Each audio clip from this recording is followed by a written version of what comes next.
इस लड़की की शादी उसकी मर्जी से नहीं बल्कि उसकी खूबसूरती की वजह से एक बूढ़े आदमी से करवा दी गई थी। जैसे ही उसे एक विशाल लोहे के पिंजरे के अंदर ले जाया गया, वो अंदर का नजारा देखकर बिल्कुल सन रह गई। वहां सैकड़ों बेहद खूबसूरत औरतें पहले से मौजूद थीं और सब उसी बूढ़े आदमी की पत्नियां थीं।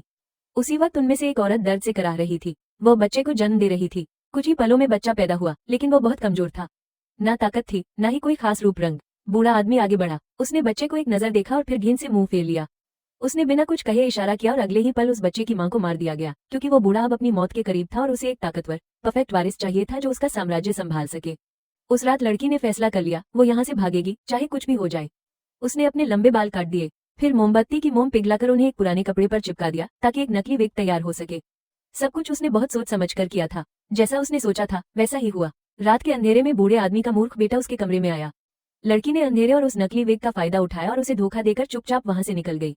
जब उस बेटे को समझ आया कि क्या हुआ है, वो तुरंत उसके पीछे भागा, लेकिन तब तक बहुत देर हो चुकी थी। लड़की गायब हो चुकी थी। भागते हुए उसने अपने चेहरे पर इंजन ऑयल मल लिया ताकि अंधेरे में वो पहचान में न आए।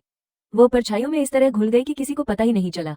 कुछ देर बाद वो एक बड़ी लोहे की पाइप के पीछे छिप गई और अपनी पूरी ताकत लगाकर खुद को ऊपर पकड़कर लटकाए रखा। गार्ड्स चारों तरफ उसे ढूंढते रहे, लेकिन किसी को कुछ नहीं मिला।